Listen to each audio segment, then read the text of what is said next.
Foto kapan projemiz için arkadaşlar bir adet ESP32 keme ihtiyacımız var. Bir adet pır sensör.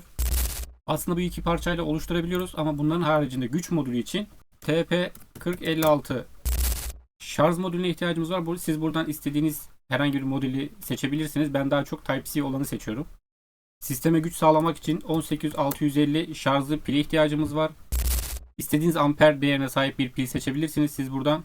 Ve bir de voltajı yükseltmek için MT3608 2 amperlik bir voltaj yükseltici modüle ihtiyacımız var. Bunlarla sistemi kurabiliyoruz arkadaşlar.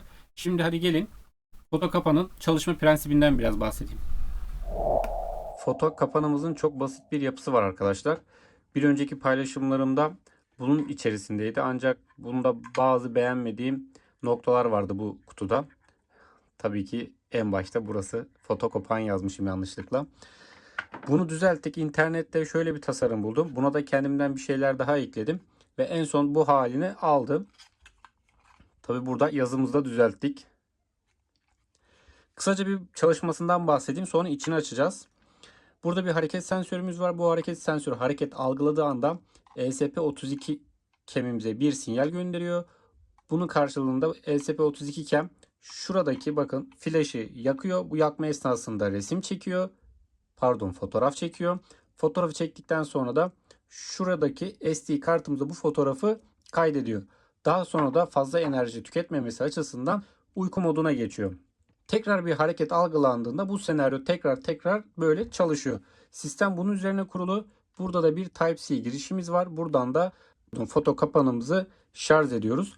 Tabi bu geliştirilebilir bir proje arkadaşlar. Ben bunu mesela hiç elektriğin dahi olmadığı bir yere koyacağım. O yüzden SD kartlı ve böyle şarjlı bir şey yaptım.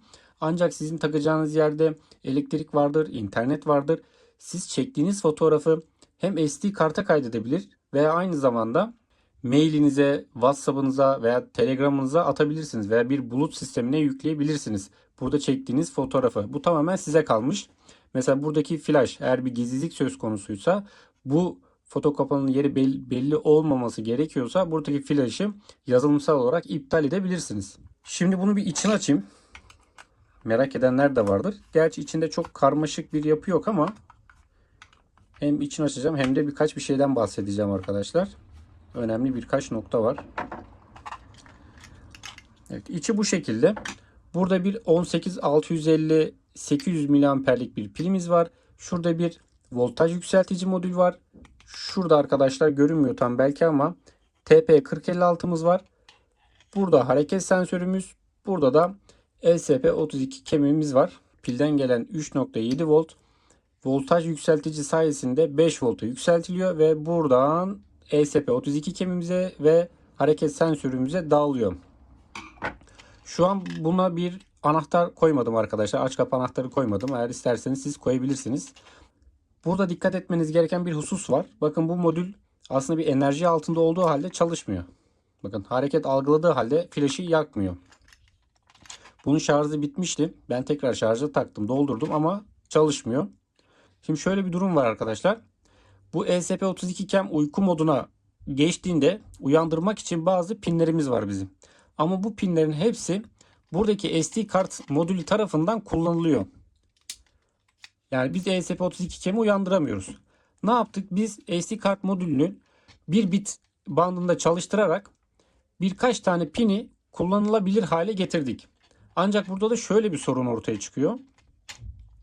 Bu sistemi devreye alabilmek için önce ESP32 keme enerji vereceksiniz. Sonra hareket sensörüne enerji vermeniz lazım.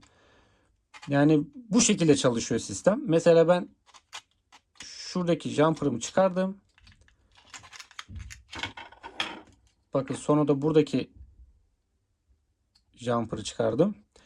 Şimdi ben bunu takar takmaz ledimiz yanmaya başlayacak. Çünkü bir hareket algılıyormuş gibi yapacak. Şöyle takalım. Bekliyorum biraz.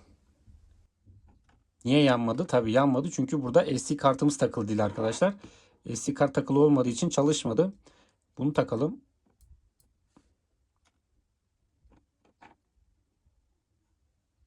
Evet. Niye çalışmadın?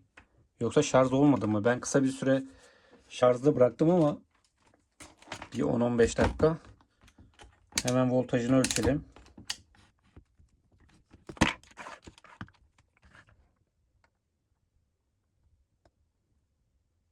...0.72 gösteriyor. Evet, şu an ben tam değdiremedim herhalde arkadaşlar. 5 volt gösteriyor ama neden çalışmadı? Bazen tozlanıyor bunun burası.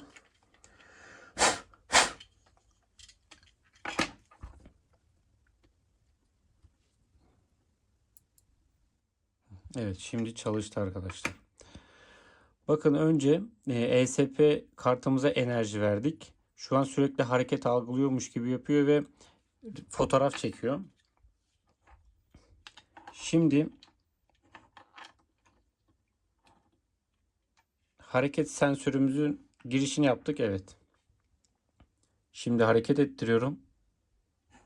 Evet, hareket ettirdikçe çalışıyor arkadaşlar.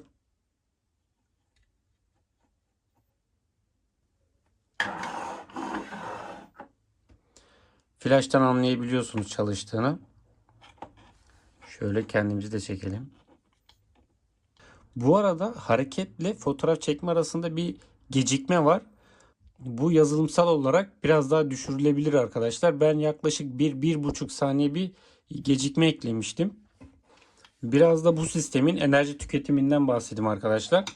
Benim burada kullandığım pil eski bir pil, yani çıkma bir pil ve 800 miliamperlik bir pil. Hem amperi düşük hem de kullanılmış bir pil. Ben bu pili 4 volta kadar şarj ettim. Sistemi çalıştırdım ve evimin bir köşesine koydum. 3 gün boyunca kesintisiz bir şekilde çalıştı arkadaşlar. 3 günün sonunda enerjisi bitti. Ve bu 3 günde tam 256 tane fotoğraf çekmiş. Belki bu fotoğraf çekme süresi, yani fotoğraf çekme sayısı biraz daha az olsaydı daha uzun süre çalışabilirdi. Yani belki 4 gün, belki 5 gün çalışabilirdi.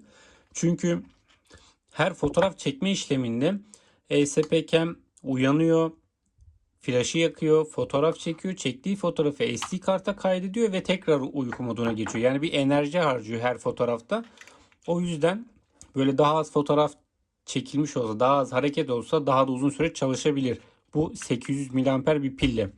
Ayrıca siz buraya 800 miliamper değil de 2 amperlik veya 2,5 amperlik bir pil eklesek, şuradaki flaşı da iptal etsek çok çok çok rahat bir şekilde bir hafta boyunca kesintisiz çalışır arkadaşlar bu sistem. Sistemin çalışma mantığı bu şekilde. Eğer buna ya şunu da ekleseydin daha iyi olurdu, şunu şöyle yapsaydın daha iyi olurdu diyebileceğiniz bir konu varsa yorumlar kısmına yazın. Diyeceklerim bu kadar arkadaşlar. Eğer bu video hoşunuza gittiyse kanala abone olmayı ve videoyu beğenmeyi unutmayın. Sonraki projelerde buluşmak dileğiyle. Hoşça kalın.